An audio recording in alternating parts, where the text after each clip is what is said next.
Gledam, dobila je Selma ulogu i snimala i sve, i gledam Jack Ryana, njen kostim je isti, bukvalno, kao kostim sa častom. Ja jako često obučem odijelo, na primjer, doma za audiciju, jer ako, znaš, glumiš nekakvog bankara ili glumiš, sad za ovu ulogu, na primjer, bile su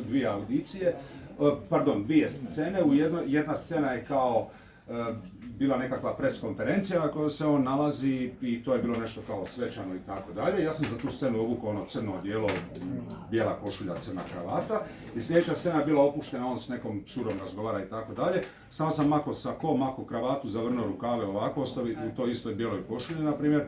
Znači nisam ostao u tom istom odijelu, da napraviš malo nekakvu razliku, ali apsolutno se treba prilagoditi ulozi. Samo nije ako je sad srednjovjekovni komad, neće ići u kazalište i tražiti sad, ali onda obučeš nešto neutralno, kužiš, na primjer, meni je omiljena crna Dolce Vita, na primjer, za neke karaktere koji su ili bad guys ili koji su onako nešto malo tmurniji karakteri i to, znaš, obučiš neku crnu rolku, takve neke stvari. Što tebe privlači toj ulozi? I to što je Anila rekla, oni vide dosta po tome. Znaš, a što si obukao? Jer znači da si razmišljao o tome, da imaš neku namjeru, da je to tako kako ti vidiš taj karakter. Znaš, već to malo daje mrvicu začina. I možda su i vidjeli previše castinga i malo su vizuelni, pa su rekli, aha, evo to je to. Je li može isto presuditi kut snimanja, odakle se snima? Pa, mislim da nije toliko bitno, ne znam. Ja znam nekad nemat nikoga da čita sa mnom i ja znam samo nekad svoje rečenice govoriti. Znaš, stavim kameru i gledam direktno u kameru ili mrvicu pokraj kamere bi bilo najbolje, ali anfas direktno. Osim ako nije baš nešto, sad ovo što sam snimao kod Goge, dobio sam tu ulogu, ima doslovce, čovjek je napisan, on stoji ovako u sjeni i puši i onda ovi tu pričaju, on se u jednom trenutku ovako okrene, znaš, onda moraš to napraviti, znači da ti se vidi samo, ali to je diktirano tekstom. Ali ako nema toga, ja mislim da je anfas pokraj kamere najbolje, jer to u principu tako te najbolje mogu vidjeti, da. A sad ovo sve drugo što se tiče nekakvog svjetla, ovog onog, to je na vama kakve mogućnosti imate, rasvjetu, ring, ali ne treba baš se tu previše sad, znaš, ne očekuje niko od tebe da imaš profesionalni studio doma. Ali opet, što bolje, bolje. Da, ali kad smo kod tih show reelova i skillsa, ja mislim da bi bilo jako dobro da ako neko stvarno suvereno jaši konje, da snimi svoj reel kako jaši konje. Imali smo pa ne za show reel, ali može posebno takav video, stavite na Vimeo. Da, često ljudi muljaju oko jahanja. I kaže, ne samo jahanje, ono što se traži danas, stvarno stantovi. Recimo, i za žene i za muškarce. Pogotovo je zanimljivo ako je neka žena dobra sa stantovima. I onda je to super isto snimit, imat kao neki, pa Mira je imao, on je imao bukvalno kao stunt reel napravio, jer Mira je bio dobar sa borilačkim vještinama. Osim glumačkog rila imao i tako. No kakav futbal, mali futbal, 4 godine, Hrvatski, Bosni i Hercegovini. Ja? Ma kakav? Pa bio, imala sam, pa imali smo stvarno jednom casting gdje su tražili ili fudbalera koji ima glumačke vještine ili obrnuto. Ja na splitski kafić. Ili evo sad, stvarno samo još ovo da ispričam pa mogu završiti ja. Nedavno se snimao film gdje su nam tražili glumca koji ima, je li to C vozačka dozvala? Kamion. A ne, autobus, D. Ja znači za kamion nije, to je glumac koji nije znao da vozi kamion. A ovo je glumac Dino Kerić iz Konjica, u Tuzli završava, studira, završio akademiju. Dakle, traže nam glumca koji ima tu vozačku dozvolu. Ja kažem, dijelim stvarno nemoguće, jer znam da neki voze kombi, neki voze kamion, ali autobus baš ne znam. A moja sestra radi u centru transa. Ja nju pitam, imate li vozača koji ima talenta glumačkog, jer ima to da ponudi poziv. Ona mi ne odgovori na poruku, kao pitam je glupost. Uglavnom, ja objavim na zoni, evo da pokušamo, mada su šanse nikakve, jer ima neki glumac, ali baš traže vozačku dozvolu, jer naša je glumica jednom nije u Njemačkoj mogla snimati jer nije imala njihovu važeću vozačku dozvolu. A oni kao moraju, bez obzira što je set, na otvorenoj su cesti, moraju imati ljude koji imaju važeće dozvole. Ja sam objavila to na zoni i javlja mi se glumac, taj dečko Dino Kerić, kaže imam, preko što će tebi vozačka, kaže on, radio u turističkoj agenciji i mislio da će mu nekad koristiti dozvola da vozi da. Ali pošalju meni CV, evo pazite to, pošaljem CV glumački i ne stoji mu to uopće u skills. U CV-u nema, ja kažem, jer ja sad njemu ne vjerujem. Ja kažem, jel sigurno voziš? Pa kaže, nisam stavljao jer sam mislio nikad mi neće trebati. Da, fakat. Meni ne bi nikad palo na pamet da stavim D kategoriju, da je imam. I stvarno njemu pošalju casting, snimi casting i dobije ulogu, snimo i baš igru vozača autobusa. Vidio sam neki dan na Jablanici stvarno zdravoj vodi s autobusa. Divno je bilo, baš je super valjda.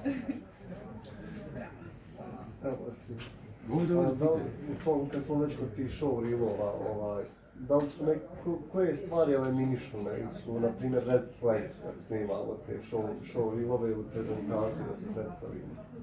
Ja mislim da nemaš red flag, mislim što... Mislim, ako je nešto loše, loše, ako je dobro, dobro je, mislim, nema... Što neobičnije zapravo to bolje ako imaš nešto što je, ne znam što bi bio red flag, ne znam, seksi scena, što ne kuži, šta misliš o tim? Da nemamo neki određeni skill, na primjer da nam nije dobra artikulacija. Ali ako imaš showreel iz postojećeg projekta, misliš? Da, ili nešto što mi snimimo našem. Aha.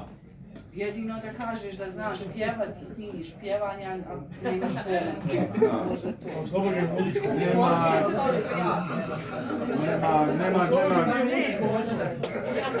Da se traži za muziku i sad neko je toliko samouvjeren da misli možda da...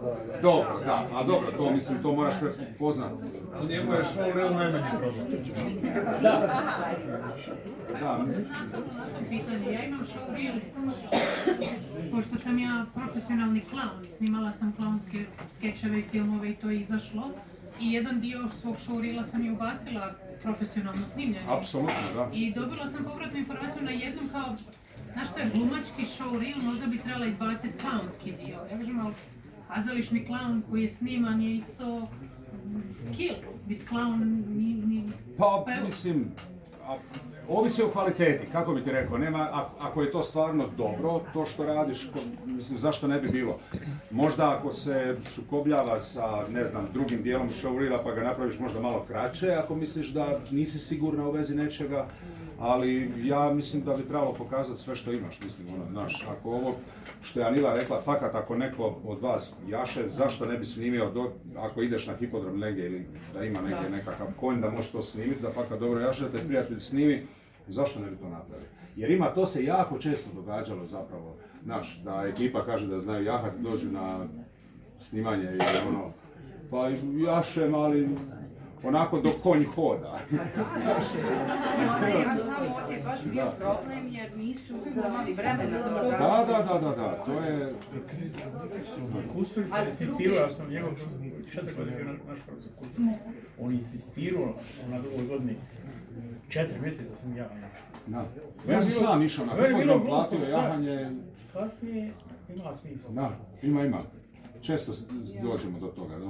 Ili recimo, mi imamo glumicu divnu, Amila Terzmehić, koja je bila šampion u ritmičkoj gimnastici u osnovnoj i srednjoj školi i radili su casting za film, možda si ga gledao, November Man, akcioni film, igra Pierce Brosnan, Olga Kurylenko. Nisam to znao. I snimali su u Beogradu i tražili su glumicu koja će igrati ruskog, assassin, kako se to kaže? Ubojicu. I tražili su da je dobra u stantovima, po mogućnosti, baš je u breakdownu pisalo da se bavila ritmičkom Mediha gimnastikom. tu igrala. Igrala i Mediha, jest. Mediha je igrala ženu od Pirsa. A Mila Terzimejić snimi casting, kaže u introductionu da je bila šampion u ritmičkoj gimnastici i snimi samoinicijativno sama neki video, ona je sa noževima se, kako se to kaže, ne znam, igra se s nešto. Žonglirala. Tako je. I snimi taj video Genijalno, kao dodatno i reditelj kaže pa kupljeno. I ona je stvarno imala puno tih akcijnih uloga i sad će isto dobila još jednu ulogu.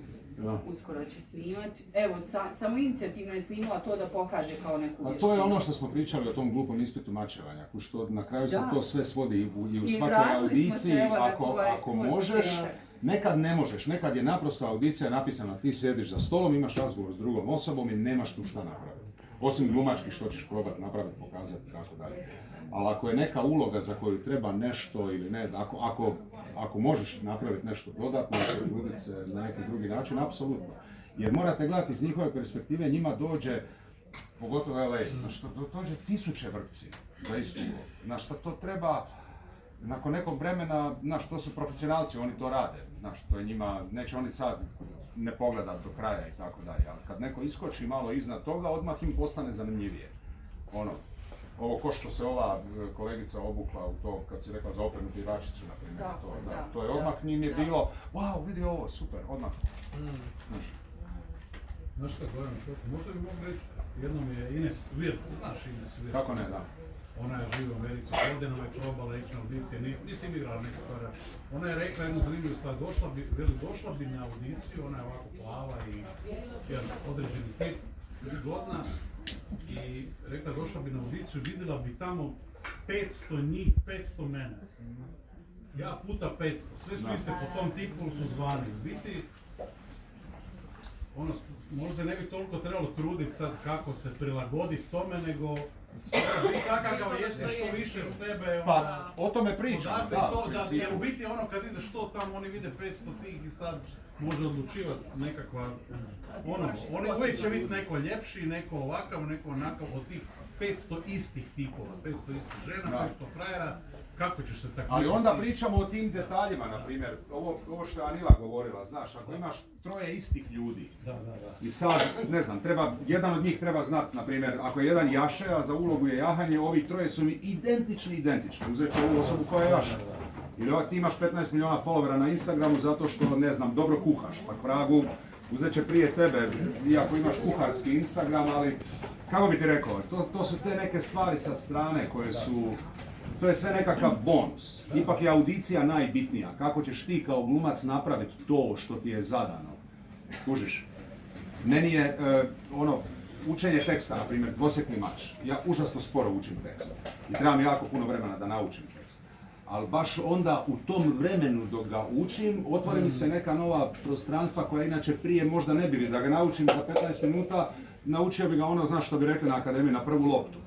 A ovako ti se otvore neke stvari dok ti njega radiš, tu učiš, pa onda, vidi, mogo bi ovo. I onda napraviš možda nešto originalnije, drugačije nego što će napraviti neko drugi. Znači, to je ipak osnova svega, ta audicija. A ovo drugo je znaš, šećer, poslije šlag na kraju i tako dalje. Šta ćeš ti sad dodati ili imaš neke vještine i tako dalje. Ali pričamo o tome da maksimiziramo proces, jer znaš da ljude koje zanima da vide kako se to može dovesti, ajmo reći do savršenstva. Da, baš da dodam kad si spomenuo Ines.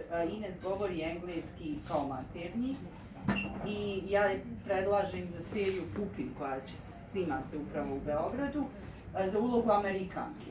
Međutim, vremenom se ispostavi da je ona Amerikanka, ali je njemačkog porijekla i da je zapravo njemački maternji. A Ines ne govori njemački, ja nju pitam, jel možeš igrati na njemačkom, pa kao mogu, snimala sam prije. I sad se ponovo otvori to pitanje, ali mi nismo scenarije dobili. Pošalju, to su komadi teksta na njemačkom, dakle jedno 6-7 stranica, I Ines je imala, evo isto kao i Tarik, on imao 3 sedmice da spremi čitavu ulogu i ona je imala 10-ak dana sad ovo dok je u Malagi, prije snimanja da nauči sav taj njemački. Ali eto, naučila, snimala, baš prošli sedmice. A kad ste tek krenuli igrati na engleskom, je li vam bilo teško pospojiti se s time nekako? Meni osobno, kad nemaju mi riječi istu težinu na hrvatskom i na engleskom, nevezano za značenje, kao da znam šta znače, ali jednostavno mene kako diraju, je li to bilo teško? A to je opet stvar pripreme, znaš. To ti je, na primjer, ako čitaš Šekspirove sonete, ako ga ideš pročitati na prvu loptu, jako loše zvuči. Znači ti njega moraš raskopat, rastakat na 150 komada, na sastavne dijelove i onda ga ponovo sklopiti i tek onda taj Šekspirov sonet može zvučati dobro. Znaš, tako da je to bilo što radiš, ja mislim da je to sad, naravno na materinjem jeziku ti je nešto jednostavnije, neki tekstovi su jednostavniji, neki su teži. Mi smo sad Vojnovića radili, ja čitam Vojnovića, mislim se, jebote, ovo monolozi, to je patetično do jaja, kako to napraviti, ovo ono, ali onda kreneš kopat po tome, pa radit, pa ovo, znaš da moraš. I onda dok to ne bude dobro, ne puštaš. Kako bi ti rekao? Znači, stvar je opet dolaziš na kraju na pripremu. A engleski jezik meni je, ti kad pogledaš koje oni kažu stvari, na primjer u nekom akcionom filmu, znači to nije nikakav art film, nikakav Shakespeare, nego neki akcioni film, oni kažu takve neke patetične rečenice, ti da kažeš na hrvatskoj rekli, znaš, ali engleski jezik podnosi to, zato što je nekako jednostavniji od hrvatskog, ima puno više riječi od hrvatskog jezika i hrvatski jezik je puno kompliciraniji, engleski je strašno, engleski je problem akcent nama, ali on je stvarno, zašto je toliko u svijetu zastupljen, zbog te jednostavnosti engleskog jezika. Ti engleski možeš naučiti za mjesec dana da možeš komunicirati s ljudima, ne govorimo o akcentu. Da ti možeš komunicirati, pazi, znaš, past tense, present continuous i future, ti su stvari moji, ti možeš komunicirati s ljudima bez ikakvih problema. Daj ti padeže naše nauči. Meni klinci dan danas brkaju padeže. Znaš, tako da, tu sad, ako govorimo o hrvatskom i engleskom, ima i toga. Ali opet, na kraju, se svodi na to koliko ćeš ti vremena provesti na tom tekstu, koliko ćeš duboko ući u to i tako dalje. I onda su tu audicije proklete jer nemaš vremena ili se opet misliš koliko ću posvetiti se tome, koliko mi je to dobro, koliko mi je drago. Znaš, dođe ti, ne znam, projekt David Finchera sa nekakvom genijalnom ulogom, onda ćeš raditi ko pseto na tome da to dobiješ. Kužiš. Ali onda nekad radiš ko pseto na nekom projektu i mučiš se jedna audicija, druga, treća, četvrta, peta i onda daju ulogu nekom drugom i propalo ti je užasno puno posla, ali nadaš se da će se možda jednog dana iz toga nešto izroditi. Ko Visaru, na primjer, znači oduševio si casting agenta tog sa tom audicijom, ali naprosto nisu ti htjeli dati tu ulogu iz raznih razloga. Nekad su tako glupi razlozi. Ja sam se borio za jednu ulogu jako puno, Gospodara prstenova seriju su radili, ja obožavam Gospodara prstenova i kažem agentici, daj molim te, pogledaj nešto ima u tome, jer čuo sam da se snima serija, nisu još niti počeli castinzi, ja je upozorim kad krenu castinzi, molim te, ja hoću biti tu. I sad mi kažu, pa ti, kako njega, mislim, naš čovjek iz Hrvatske, mislim, ima taj neki američki akcent, ali opet zvuči ovako, onako. I to, ja kažem, agent, ajde, ne budi ljen, ja ti njima snimim uvodni govor iz prvog Gospodara prstenova koja govori Kate Blanchett, onaj uvodni monolog njezin. Ja ti to skinem iz filma i ja snimim taj njezin monolog kao audio sam. Ali doveo sam ga Kate Blanchett, ali muška verzija. I pošaljem mi to i za 3 dana, može audicija, super, odlično, sviđa nam se i to, ali kao ne znam, možemo imati ulogu za njega. I to je doguralo do screen testa, to se trebalo snimati u Novom Zelandu za vrijeme pandemije i nakon screen testa 15 dana pauze, čekamo šta ovo, ona nam poslije kaže agencija, znaš šta, nisu ti htjeli dati na kraju ulogu jer nije bilo dovoljno materijala za tebe. Mislim da će ti biti dosadno, znači izdeti u Novom Zelandu 6 mjeseci, ne smiješ izaći iz Novog Zelanda jer je bila pandemija, znači dođeš tamo, moraš biti tamo 6 mjeseci. I poslije vidim seriju i fakat uloga je bila ok, ali nije ga bilo uopće puno, kužiš. I sad, sve je drugačije, svaki put, nema nekakvog zlatnog pravila. Osim te, ponovo, da kažem, pripreme i ako ti se nešto sviđa, da onda ideš fakat napraviti nešto originalno za to. Evo ti ova snimka, kad je ona sebe snimila u ritmičkoj gimnastici s noževima, ja što sam snimio taj audio Gospodara prstenova, nikome to nije tražio, ja sam to od svoje volje napravio. Znači, ako si u situaciji da možeš tako nešto napraviti, onda to napravi. A jel naučiš, pošto kažeš da sporije učiš tekstove, jel naučiš za audiciju tekst? Jel se vidi da ne čitaš? Ne možeš čitati.